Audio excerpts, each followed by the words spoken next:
Hello ladies and gentlemen, and I am stood outside the brand new farming guild. Welcome to the first look at the Kebos Lowlands farming guild. So as you can see here, we are stood outside and it looks absolutely amazing. This Jagex has done a fantastic job. Well done guys. So the way you get here is by using a skills necklace. Now if you have a skills necklace, just right click on it and select the farming guild. However, if you do have a ornate jewelry box in your house, it has been updated and it already stores the farming guild as option I.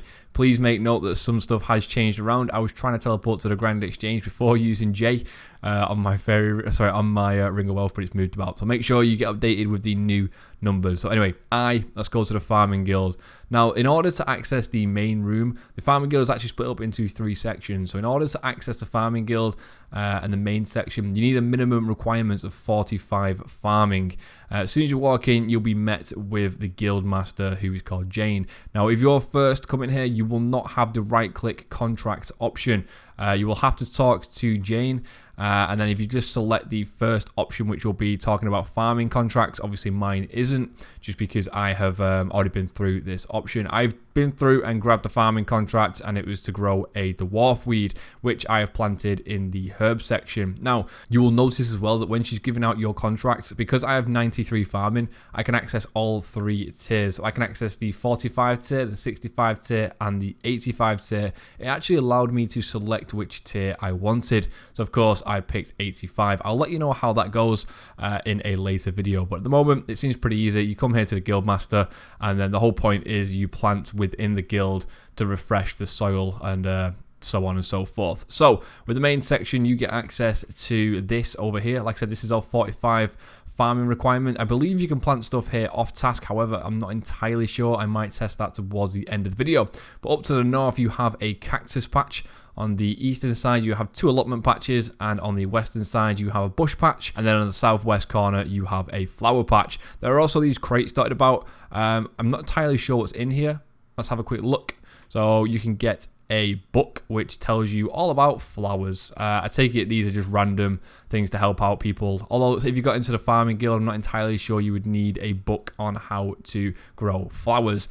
Anyway, let's move back on to the main section. If you run up to the north here, there is a spade on the table and a bucket. You can also trade this lady here, Amelia, and she has access to all of the hop seeds, which is amazing. So now you don't have to go to Draenor to get them if it's out of stock.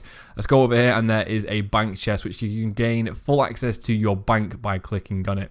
So let's move on to the second section, or what's known as tier 2. So in order to open this door, you will in fact need to get 65 farming, and this is where you will find a herb patch.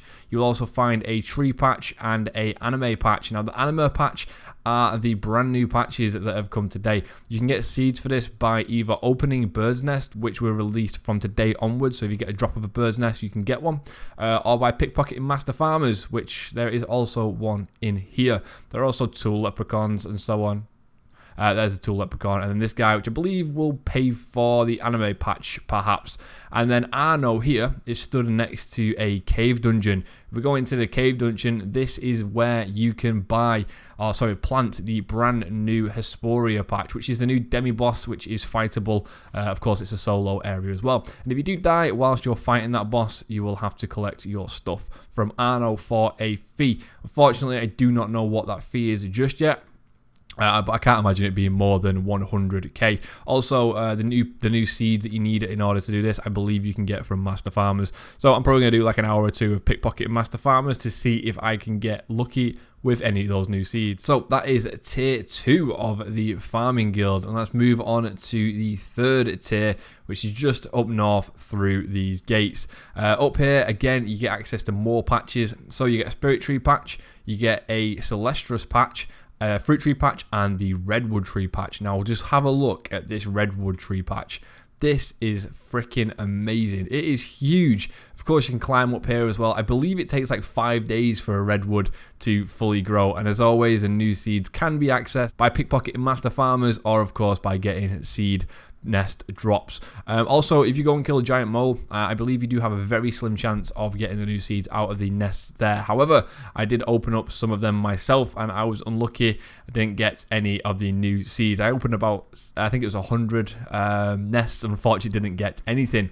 But this is the farming guild. There's 2 master farmers in here in total. There's one up here as well, which you can pickpocket and hope to get one of those new seeds, which unfortunately I just haven't managed to get yet. But like I said, I will be staying here for a little while. Of course, there's people here that will pay to protect your fruit trees and your Celestial seeds. So this is the first look at the farming guild. I hope you guys did enjoy this. Of course, if I've missed anything out and you guys want to correct me, please drop a comment down below. Let me know what you think about the new farming guild. I think it's amazing. Just quickly before I do go, I noticed as well, there's a garden supplier here where you can buy bagged plants from for your player-owned house, although I don't think anyone ever really buys them. However, it is nice to have the things here, and obviously you can also buy your basic farming supplies from Alana, which is stood, again, just north of the entrance. So, as always, guys, hope you enjoyed this video. I'm bringing out some Slayer videos today. I am really, really hyped to get into that new Slayer dungeon. So take care,